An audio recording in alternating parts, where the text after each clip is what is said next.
NAFTA talks have been on ice for weeks now, and since then, a lot has happened between the three trading partners, including tit-for-tat steel tariffs, a nasty end to the G7 summit, the election of a populist president in Mexico, and now the threat of auto tariffs. It all makes for a very uncertain time for NAFTA. Is Canada still optimistic a deal can be reached this year? Joining me now from Washington is Canada's ambassador to the United States, David McNaughton. Ambassador, I want to start right away with NAFTA, of course. And when are NAFTA negotiations going to formally resume? Well, we don't know for sure, but I think, Ambassador Lighthizer was away on holidays, I think, in the last week or so, and I understand he's back or coming back soon. Obviously, the Mexican election was on, and the transition's taking place now, or at least the president-elect has been meeting with the president and his team. So I expect that sometime, perhaps the end of the month or early in August, we'll be back at the table. I certainly hope so. We're ready anytime, but it's really dependent on the Americans and the Mexicans being ready to sit down and talk. What does that next round of talks look like? Is it high-level meetings? Is it bringing tables together? What is it going to look like in terms of the next actual meeting? Well, I think, as you know, because you were down here, we came, quite close to getting something done on autos, the rules of origin. There's a very complex subject. We made a lot of progress, and we were very close to doing something there. Obviously, the auto sector has to be dealt with if we're going to have a renewed, a modernized NAFTA. And I think we're reasonably close on that. The Americans, and we're very much on the same side of most of the issues with the Americans on that. There are some tough issues for Mexico to deal with, but I think we're pretty close on that. And I think if we can get over getting the auto issues resolved, then we can move on to some of the other issues, some of them that involve Canada, some of them don't involve Canada, but we'll be ready to talk as soon as they are. So from your perspective, what you see happening next is that there's got to be some sort of agreement in principle on the auto sector and then move on to bigger subjects. Is that what you're expecting? Well, I think, it depends on what you see as bigger subjects. There's no question that if, from the U.S. perspective, the problem with NAFTA has been the big trade deficit. The biggest trade deficit is in autos, and it's with Mexico. So I think it is it has to be resolved. And as I say, I think we were getting pretty close to it. So once that's done, we can deal with some of the other issues. Some of them are pretty tough. There's no question about that. But certainly from a trade deficit point of view, which is what the Americans seem to focus in on, that's the biggest item that has been on the table. Does it appear to you that Mexico might be trying to go it alone to get a bilateral deal with the United States and kind of leave Canada high and dry? No, I don't think so. I mean, all of the discussions that we've had with the Mexicans, they have, reiterated over and over again that they want this to be a trilateral agreement. I think, frankly, the push for bilaterals has come mostly from the United States. I think the president has not made any secret about his preference for bilateral deals rather than trilateral or multilateral deals. But the reality is NAFTA is a three-way agreement. We want to keep it that way, and the Mexicans want to keep it that way. And I think ultimately that's where it's going to end up. And not to go back to another point that you just made, but when you look at sort of what the next steps are for these negotiations, you say that all three countries are pretty close to something on the auto sector. From your perspective, is that where you see some sort of, everyone signing off on something around that and then working out further details as they go? Do you see something like that in the immediate short-term future?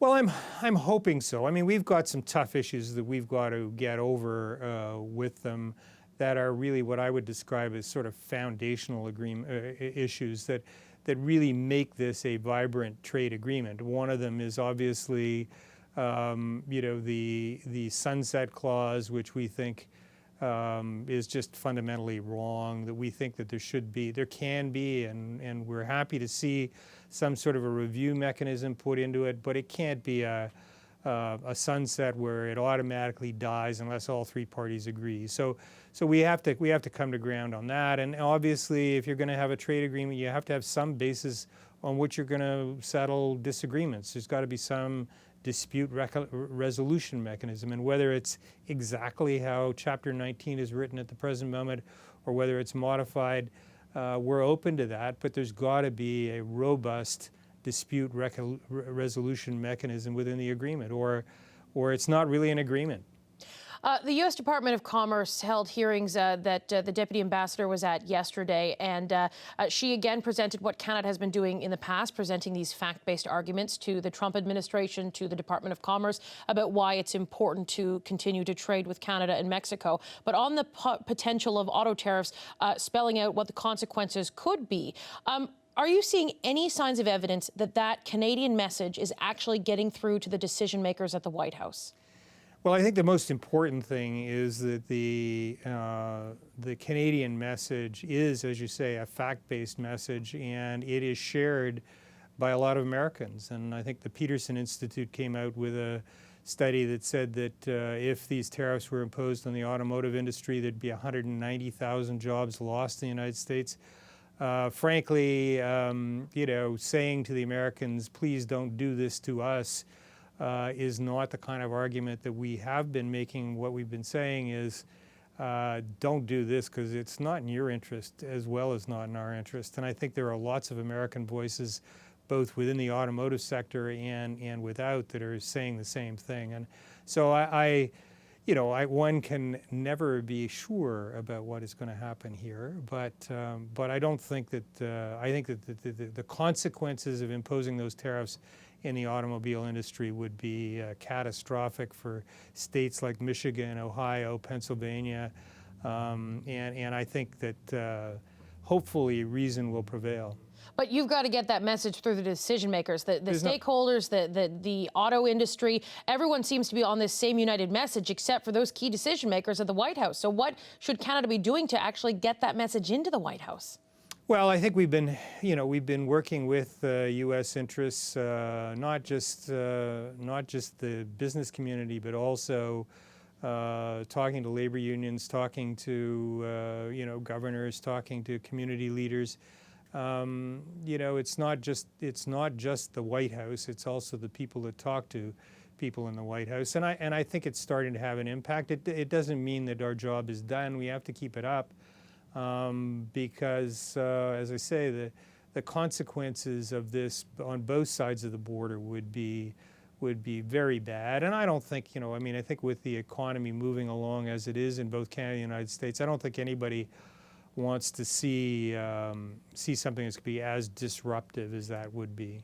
Quite apart from the fact that it is somewhat ludicrous to, talk about Canada as a national security threat.